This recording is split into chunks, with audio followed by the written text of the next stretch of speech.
Quando eu estava na aldeia, um jovem veio mostrar para mim um livro que foi feito por uma ONG.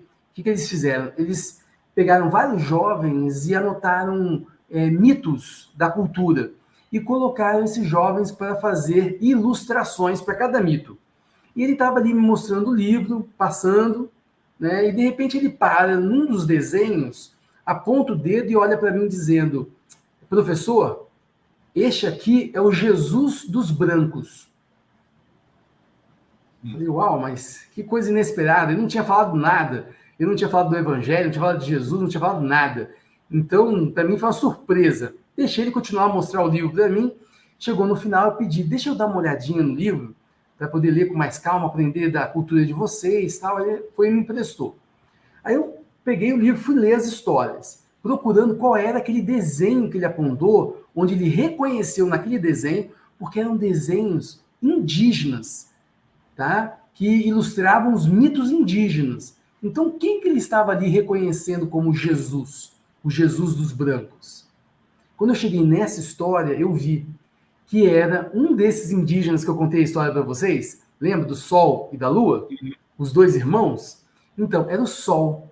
E o Sol, ele apontou para o desenho do indígena, que representava esse indígena, que era o Sol, e disse: este é o Jesus dos brancos. Aí eu fui ler quem era esse Jesus dos brancos, qual era o mito relacionado a ele. E ele aparece em vários mitos, só que tinha um sério problema. Esse tal de Jesus dos brancos, esse que era o Sol, ele era o mentiroso, o que passava todo mundo para trás, o enganador. Gente, o que tinha de pior na cultura estava relacionado ao Sol. E eu falei, gente, como que ele conseguiu fazer essa associação? Eu tenho comigo que hoje os indígenas vão para a cidade, às vezes um trabalho meia sola, né, meia boca, o pessoal que quer apresentar Jesus de qualquer maneira, não conhece a cultura, não conhece a língua, faz a coisa de qualquer maneira. Todos nós hoje estamos sujeitos a isso, né? Hoje não tem como fugir dessas realidades. Devem ter apresentado e ter dito que, olha, Jesus é o sol da justiça. Mas não apresentaram outras histórias bíblicas, não deram mais informações bíblicas. E o que acontece? Qual que é a origem do sincretismo?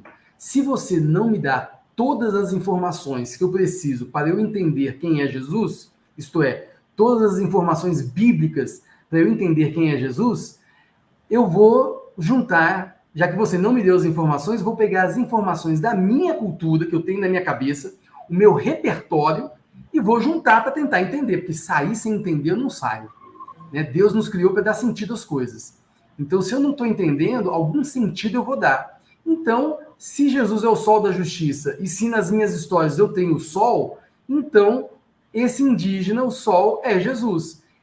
E eu tenho um casal de amigos missionários que estava fazendo a tradução do Evangelho de Lucas para a língua deles.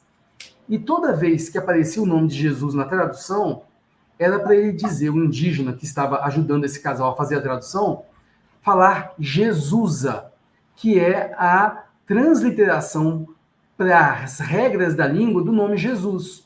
Então deveria ficar Jesusa. Mas quem disse, gente, que o indígena fazendo a tradução falava Jesusa? Não. Chegava lá e dizia o sol, usava o nome, né?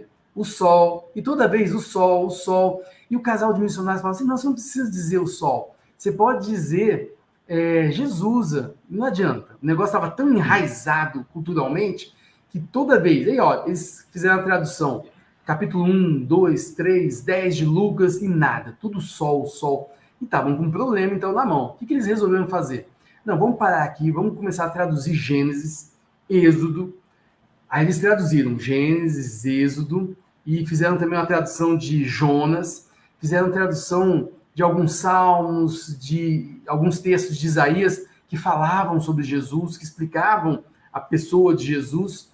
Tudo isso para oferecer mais informação, né, para a pessoa poder entender quem é Jesus, o Jesus que Lucas está falando no Evangelho. Aí, beleza. Contando assim, gente, parece que foi assim, né? Coisa de um dia, né? Você imagina que essa história que eu tô contando demorou muito tempo, né?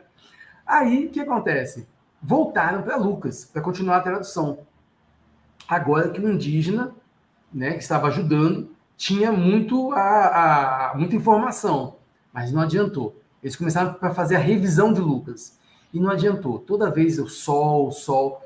Lucas 5, 6, 7, 8, 10, 15, lá para frente.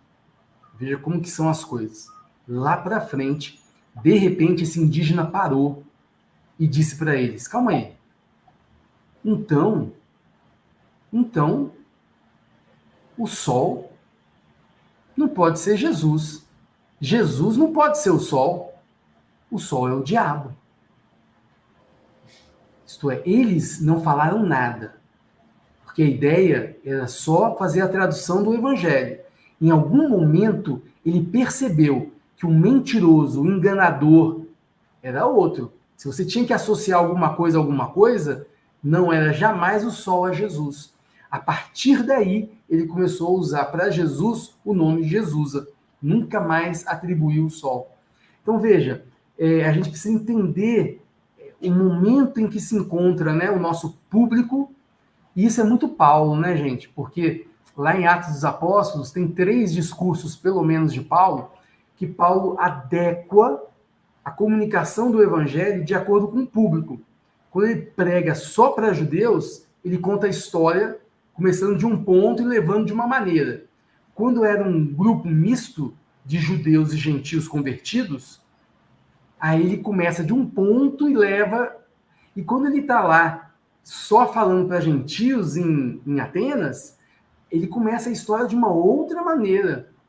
É interessante essa coisa que é muito importante para mim e para todo mundo que compartilha o evangelho: primeiro ouvir, primeiro aprender, primeiro deixar a pessoa falar. A gente precisa conhecer quem são essas pessoas. E aí, então, apresentar o evangelho para elas. Ô Fábio, esse Jesus dos brancos não poderia ser uma memória transgeracional do Jesus dos colonizadores? Pode ser, mas o que eu descobri? 10 anos antes da nossa chegada na aldeia, houve a presença de missionários católicos ali, entendeu? Que trabalharam na área de educação com eles. Foi pouco tempo, foi 10 anos antes da nossa chegada, eles saíram, e eu acho que houve alguma informação ali também deixada. Mas é aquele negócio, né? Dependendo de como nós fazemos o trabalho, e como a gente nunca sabe até quando nós estaremos presentes ali, o mais importante é aprender a língua, aprender a cultura. Sem esses 2 elementos, a gente não vai saber, afinal de contas, até quando aparecerem essas informações, qual a origem delas. Para a gente poder até trabalhar de maneira mais saudável essas informações.